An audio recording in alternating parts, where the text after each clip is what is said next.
That's the question. It's really simple.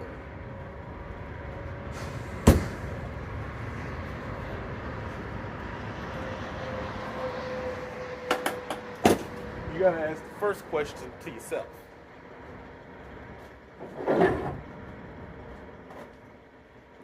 Am I lazy? No, I'm not lazy. That's the first question.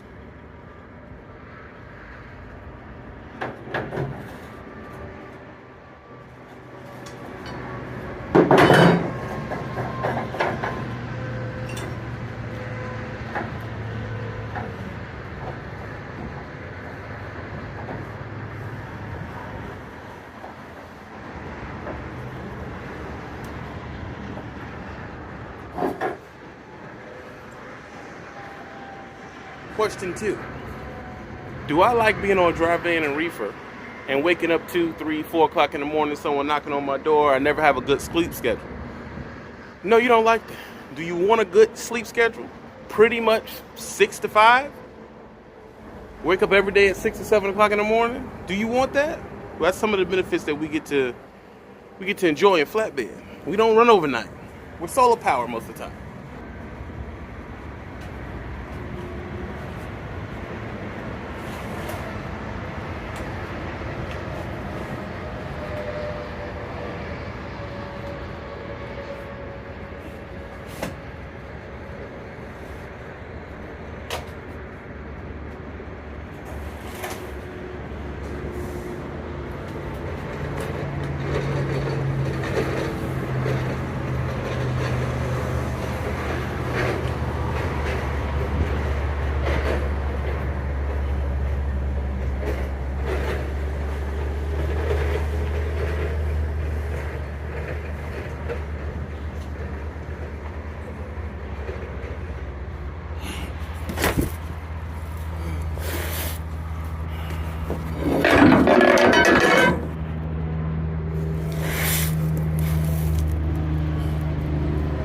Do you want better average pay? You want to ride in a better quality truck? Usually flatbed companies have better trucks. They usually have APUs. They know you work, so they want to give you AC. It's that simple question. Do you want the truck to be going to more laid-back places? You're tired of getting thrown in the city every 5 minutes. When you run flatbed, our shippers aren't usually right next to the people who do van. Think about it.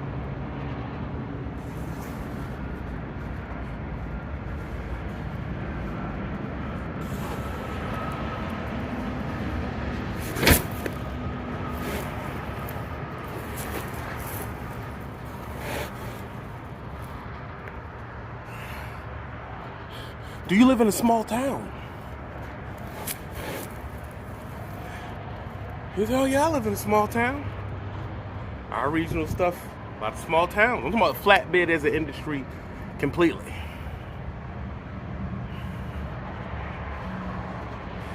It ain't hard, man.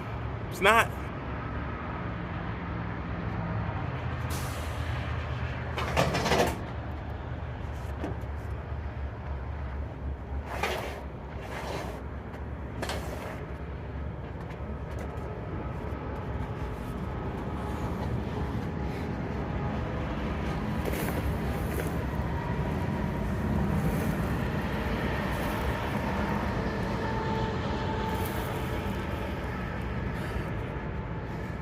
It's not hard.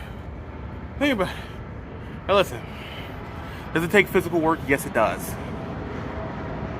But at the same time, you just want to... In flatbed, you exude physical work. With van, they're going to play with your sleep schedule. You got to figure out what's important to you. Then there's the weather. The god-awful weather. That's your last worry and complaint. It's the weather. Well, it's just too cold, TV. Well, listen. You come from a place where you do not need to wear protective clothing. You're used to you're used to a couple of pairs of shorts and a polo will suffice. All it is the correct clothes. Right now I have on high-level thermals on. I went to Dick's and got some high-level thermals with severe cold. And just they look like, you know, they're Under Armour pretty much. They're just thick and made for the winter. Put them under my clothes. I wear my Carhartt winter jumpsuit. You get the bibs, decent pair of boots, put a fleece over that, and my Carhartt jacket. And I did this whole winter with no problem at all. And I'm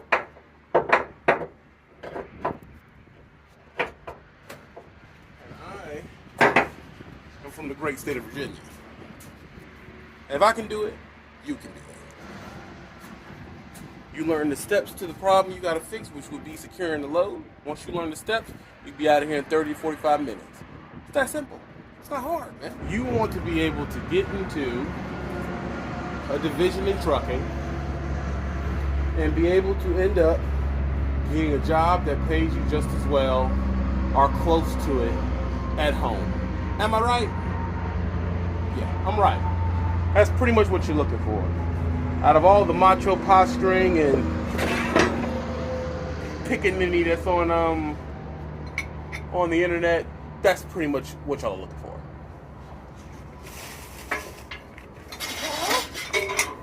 Well, why is Flatbed a good idea for that?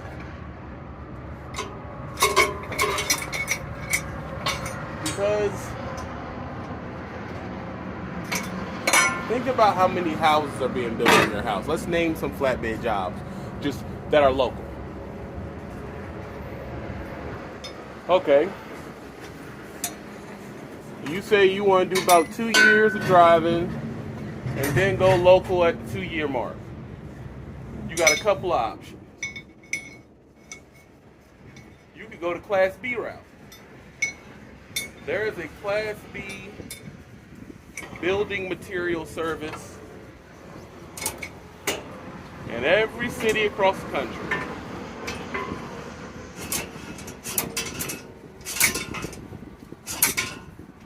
Come on, baby, work out for me.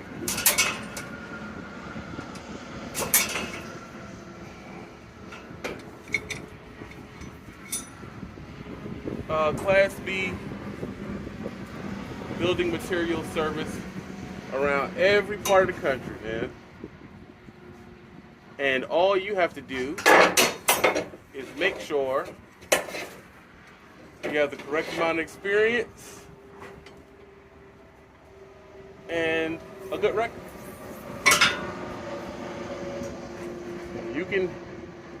If you can keep that together, then you're all right. If you live in a city with a steel mill, the flatbed person that certifies that services that area.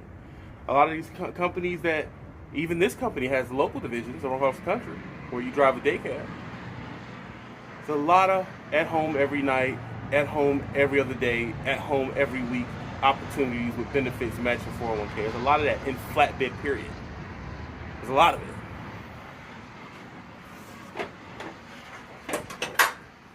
The truth is, if you do dry van, there are a lot of those opportunities as well. And they may say, oh, well, you know, you'll get paid the same or more if you go van, right? Here's the thing. Now we got to figure out what are the essentials? Meaning, what are the other things that it's not about the money? Okay, you can go drive van and be home every night, but what time do I wake up? Drive van people want to chime in? What time do you wake up? What time you got to be to the yard? Is it 2? Is it 3? Is it 4? Is it 6? Or does it move around? You have to deal with that flatbed for the most part.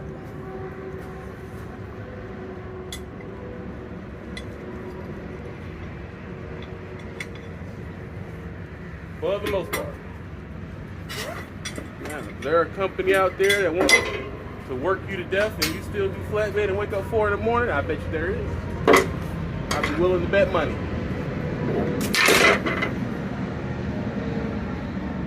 And you also gotta look at your peers. What are your peers saying in the comments? Oh, I would never do that. I would never do that. I would never do that. I can't do it. I can't do it. That's exactly why it's a job you need to do.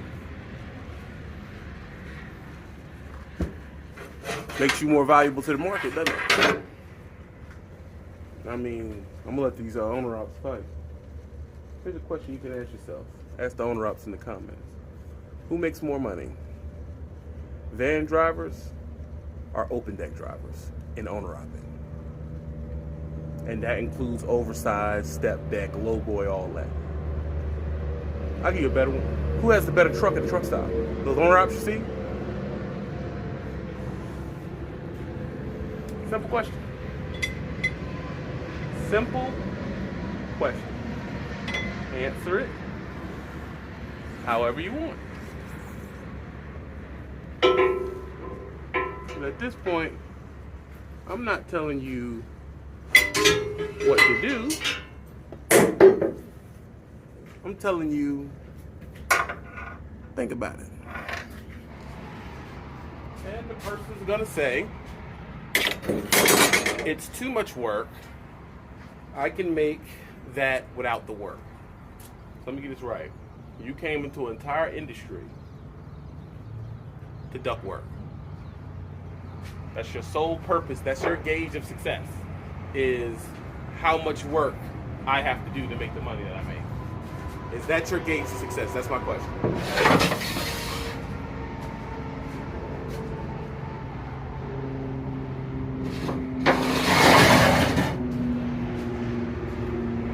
That's your gauge of success. How much I have to work to make the money that I make. If that is your the way you gauge your success, I personally feel sorry for you.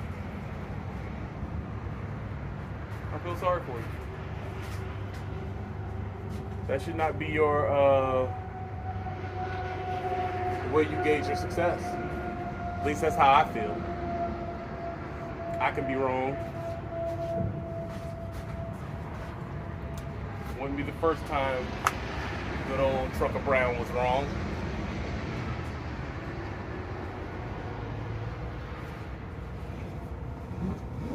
But ask yourself this. When you're in these, got mud thrown in my face. When you're in these forums, in these chat rooms, ask yourself, what are the people bragging about? Are they bragging about working? Are they bragging about how much work they don't have to do? Are they bragging about how much money they have? Are they bragging about things they bought with their money? These are all signs that you are listening to somebody who A, does not know what they're talking about,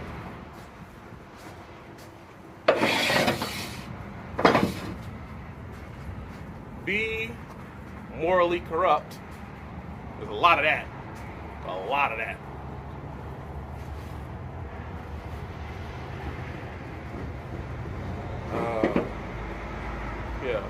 Morally corrupt.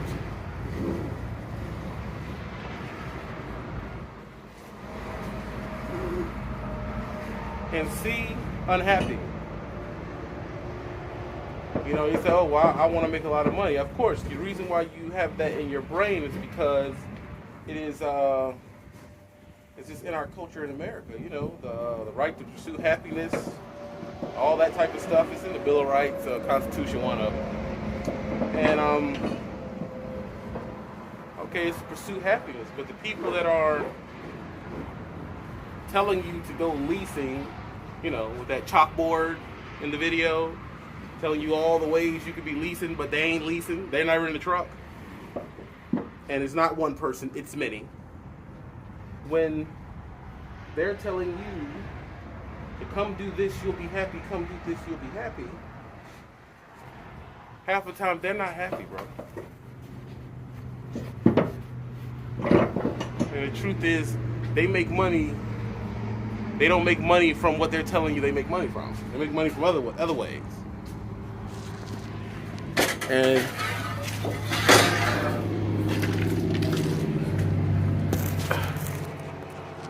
And it will behoove you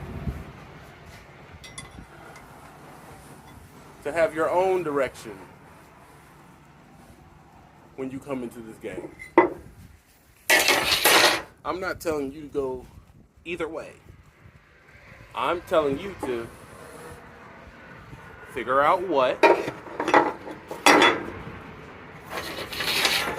you believe you're capable of.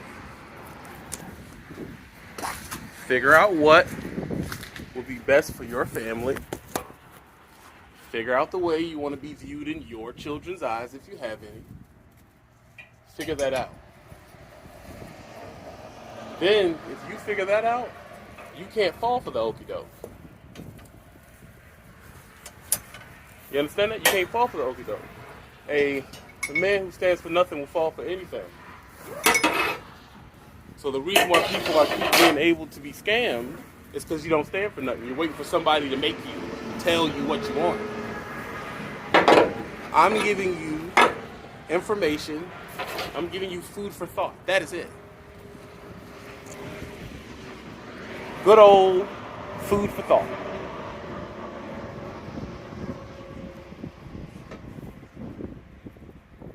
Now, it is up to you as an adult. I keep forgetting that. The truth is,